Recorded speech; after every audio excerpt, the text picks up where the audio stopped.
USA. This is the valley where the giant mushrooms grow. More atomic bombs have been exploded on these few hundred square miles of desert than on any other spot on the globe. Little bomb.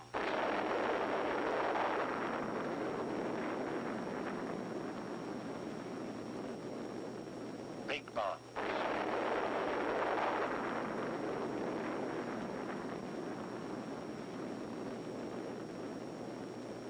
Low bursts.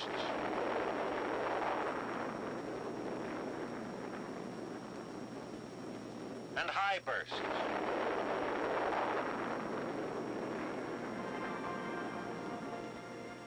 Within the last 2 years, 20 of these colossal blasts have echoed across the great barren stretches of the Southwest. This testing ground in our own backyard, just an aerial stone's throw from the Los Alamos Laboratory, has been used only for experimental devices below certain power levels. Even so, it has been hugely valuable. It would have cost months of precious time and millions of dollars more to do this testing at the Pacific Proving Ground on Eniwetok Atoll. Interwoven throughout the story of the Nevada tests is a second story, the story of the part played by the United States Air Force, operating here under the command of Major General John S. Mills, responsible for Air Force participation in the nuclear weapons program. With this help, the help of Air Force personnel, equipment, and veteran know-how, the tests afforded much earlier completion dates than would have otherwise been practical, yielding information vital to the big picture, national defense. Of the 20 bombs that were detonated, 14 had to be aerial drops, pinpointed with unerring accuracy to meet the requirements of atomic scientists. But the delivery of the A-bomb is only one phase of Air Force support of the Atomic Energy Commission's test program. As Shop Day approaches, a steady flow of information comes into Weather Central at the AEC's control point. Weather conditions must be right for test purposes and air operations, and from the standpoint of safety, the priority watchword of the whole program.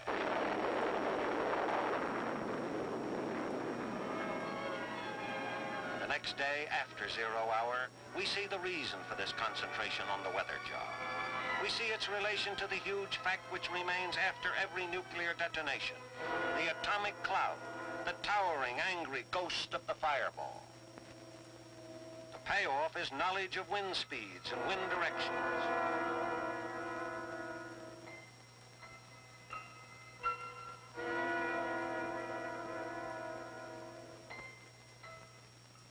After the explosion, Air Force helicopters survey and monitor the acres of blast area with sensitive radiation counters.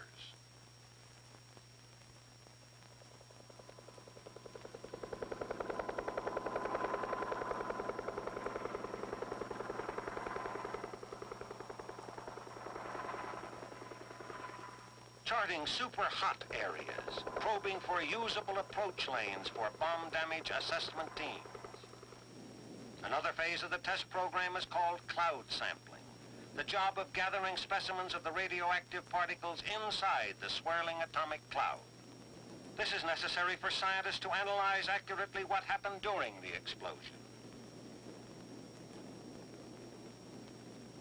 The sniffers, which gather samples, are ingeniously designed filter traps mounted on the wings and fuselage of the collecting aircraft.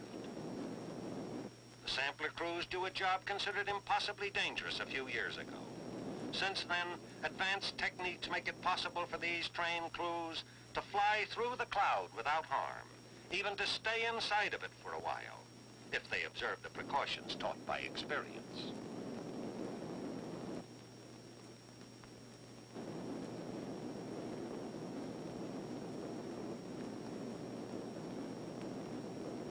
In addition to the cloud samplers, as many as 40 other aircraft are aloft to handle special assignments each time an atomic test shot is fired.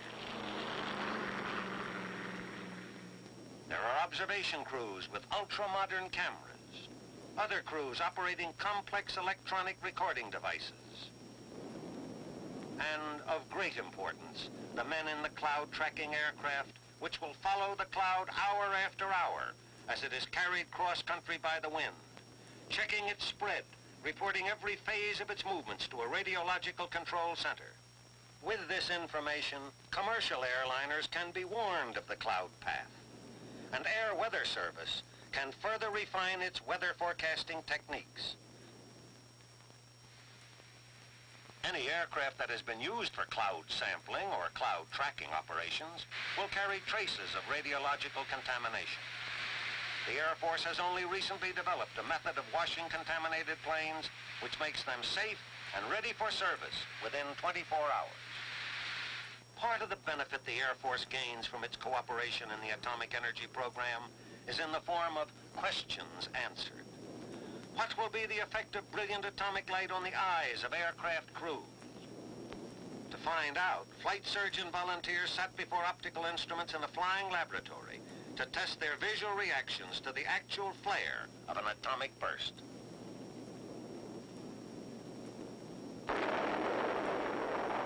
The result? Not one of these volunteers suffered any permanent eye damage.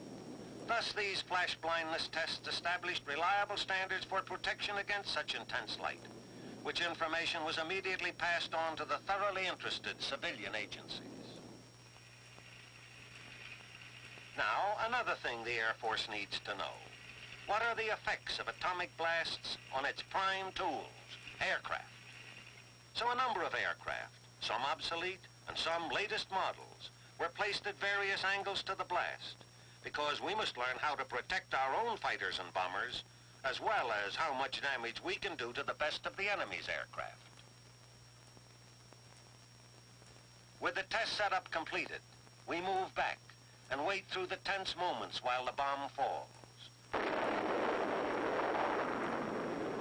As it explodes, 100 high-speed cameras and 1,000 instruments record new evidence of the enormous destructiveness of the atom bomb.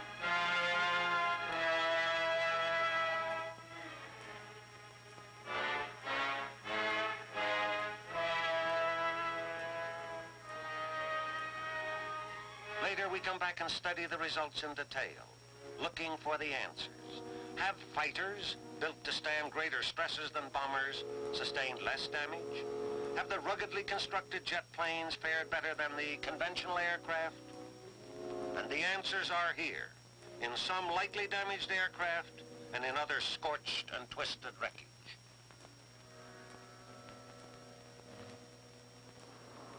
From these findings, the Air Force adds new pages to its understanding and its mastery of atomic warfare.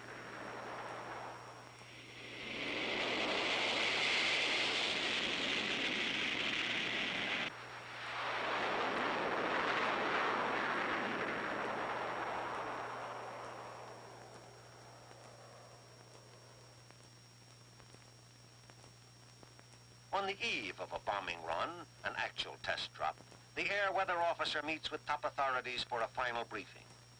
All groups concurring, the decision is made, as here by Dr. Alvin Graves, Scientific Test Director, and by Mr. Carroll Tyler, Test Manager for the Atomic Energy Commission.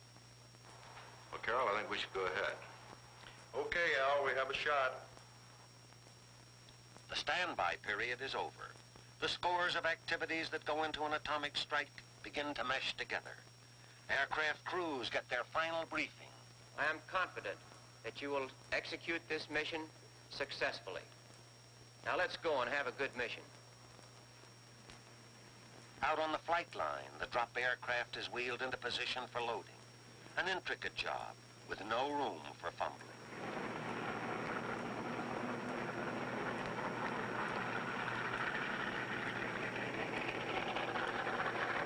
This is no simulated mission. This is no dry run. This is the real thing.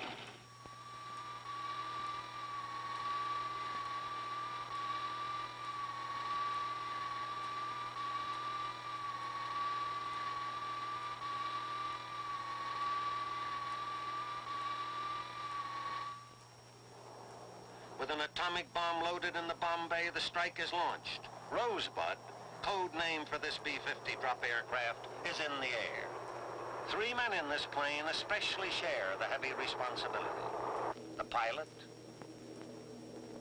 the radar navigator, and the bombardier. Once cleared from the base area, Rosebud climbs toward operational altitude. At the AEC control point, the progress of Rosebud, mile after mile, is charted carefully and matched against its predicted course. The test authorities stand by for any emergency decisions that may be needed.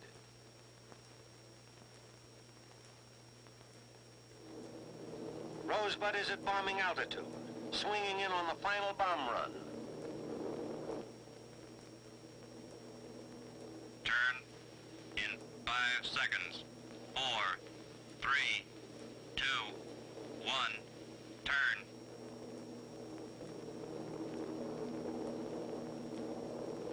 Okay, Bombardier, open the bomb bay doors.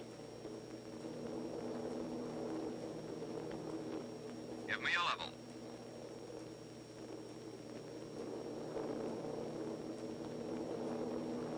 Level. And now, as the final seconds tick away, the bombardier becomes the most important man in the drop plane. The target he must hit is 6 miles below. These nuclear tests demand that the bomb be released within a timing tolerance of plus or minus 2 seconds. The bomb must fall within a scant 100 yards of dead center. Teamwork, precision, experience, all raised to the nth degree.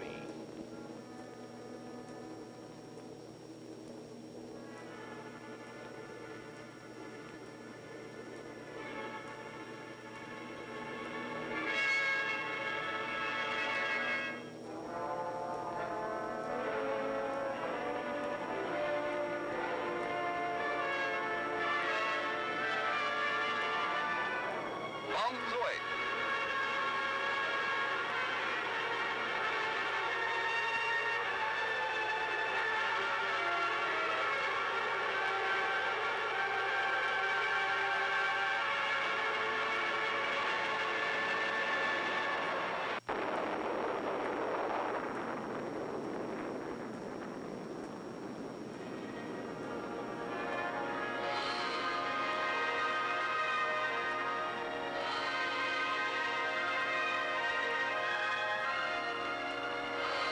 This is what happens in the valley where the giant mushrooms grow. This, within security limits, is the part played by the United States Air Force in the Atomic Energy Commission's Continental Test Program.